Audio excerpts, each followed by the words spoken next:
Plus la team du personnel scolaire qui se suicide. Alors vous avez remarqué en France, c'est pas les bâtards qui se suicident, c'est tous les gens qui sont censés nous faire du bien. Ça peut être les infirmiers, les aides-soignants, les policiers, tous ces gens-là, hop, ça se suicide. Par contre les ordures, eux, ils sont pleins de pommes, il n'y a pas de problème. Christine Renon, directrice d'école, qui s'est supprimée. Jean-Pascal Verruet, il y a quelques mois auparavant, professeur des écoles aussi, qui s'est supprimé. Alors bon, c'est sûr que quand tu vois le programme scolaire, tu comprends qu'ils aient eu envie de se supprimer. C'est pas rigolo, mais on est obligé d'utiliser l'humour outrancier pour exorciser ça, parce que c'est pas possible. Tu te dis à un moment, aujourd'hui, tu comprends pourquoi ces gens-là ont envie de mettre fin à leur jour, parce qu'ils en peuvent plus. Ils en peuvent plus. Aujourd'hui, tu n'es pas directrice d'école, tu n'es pas professeur d'école, tu es assistant social, tu es aide-soignant, aide-soignante, tu es médiateur, médiatrice, tu es prof de self-défense, tu es rabbin, prêtre, imam. Tu es tout ça en même temps dans une école, d'accord ? Il faut savoir qu'aujourd'hui, pour faire toutes les tâches qui leur sont assignées, faut pas recruter des êtres humains, faut recruter des poulpes ou encore des extraterrestres poulpes qui ont encore plus de bras que les poulpes. Parce que sinon, c'est pas possible. Tout ce qui se passe dans une école aujourd'hui, c'est hallucinant. La violence, toute la journée, raquettes, agressions, etc. Hop, il y a un élève qui a planté une prof. Bon, heureusement, il y a eu des excuses. Ça va, l'élève les a acceptées. Le midi, c'est pareil. La cuisine, tout le monde peut manger ce qu'il a envie. Alors, t'as les allergies, t'as les gens qui mangent pas du gluten, ça on peut comprendre. Puis après, t'as aussi les religions. Alors, t'as tout. T'as le midi, les livres de cuisine qu'ils ont, c'est pas les livres de cuisine. Non, il leur faut le Coran, la Torah, la Bible. Aujourd'hui, pour être custo dans une école et faire plaisir à tout le monde, faut pas être Philippe Etchebest. Faut être Etchebest of the best. Faut être le meilleur des meilleurs. C'est juste pas possible. Il y a aussi des parents qui en ont strictement rien à foutre de leurs enfants, alors ils en ont rien à foutre. Tu le trouves avec un cutter à la poche, ils te disent, ouais, parce qu'il aime bien le bricolage, frère. Incroyable. T'as des enfants, le niveau, mais alors c'est aberrant. Le mec, il a 8 ans, 9 ans, il a un iPhone à 1500 €, il sait pas écrire salut, ça va.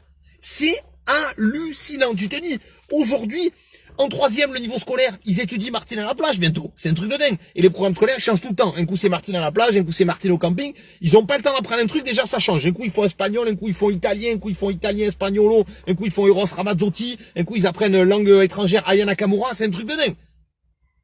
Et la hiérarchie ne défend jamais les profs. Elle en a rien à foutre. Ils sont dans des classes de 72. Il y a plus de bruit que dans une teuf techno à 3 heures du matin. Hein. Ils ont quoi? Pour en parler aux parents, le carnet de correspondance, mais en fait, c'est l'élève qui écrit dedans. Donc l'élève, en fait, il correspond avec lui-même. Tu vois? C'est la guinguette. Et le prof, qu'est-ce que tu veux qu'il fasse? Hein?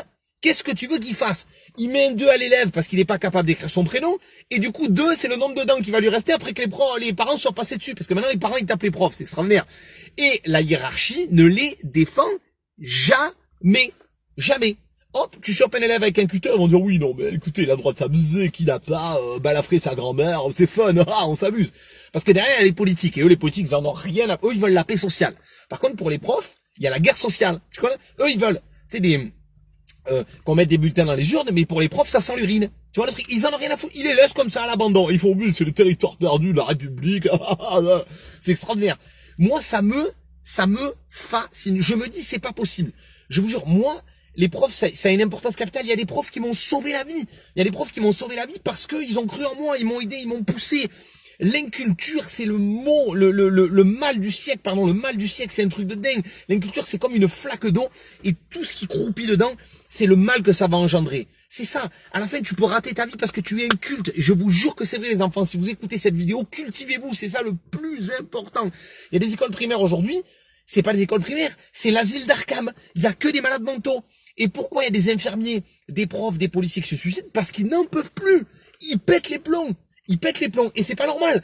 Parce que c'est des endroits qui sont censés faire du bien à tout le monde. Les hôpitaux, la police, elle est là dans la majorité pour nous défendre. Les profs sont là dans la majorité pour nous apprendre des trucs. Je dis pas qu'il y a des gens pas bien, mais il y a aussi des gens très très bien. Et à chaque fois qu'un prof se tue, non seulement on perd une bonne personne, mais en plus on perd un peu de culture. Et ça, c'est dramatique, surtout quand tu vois tous les idiots qu'il y a. Attention, parce qu'aujourd'hui, si Énergie 12 est florissant, c'est parce qu'il y a des profs en moins. Attention, tu vois. Et pour finir, pour ceux qui pensent que l'école c'est pas très important, même si des fois on apprend des trucs de benets et qui comprennent pas l'impact du fait qu'on perd non seulement des êtres humains, mais en plus des profs qui nous apprennent des choses ultra importantes dans la majorité. Parce que l'école, ce qui est important, c'est pas de répéter comme un benet, c'est d'utiliser ce qui va nous servir et de s'en servir de manière intelligente. Je finirai sur cette citation de Victor Hugo qui disait, pour fermer des prisons, ouvrez des écoles. Ou ouvrez des écoles, vous fermerez des prisons. Allez, salut les amis. Et paix aux âmes de tous les profs qui sont disparus, de tous les gens qui se suicident tous les jours. Vraiment, il faudrait vraiment que ça s'arrête. C'est incroyable que ça se passe aujourd'hui dans le monde et dans notre pays en 2019. Plus de soutien pour ces gens-là. Allez, salut.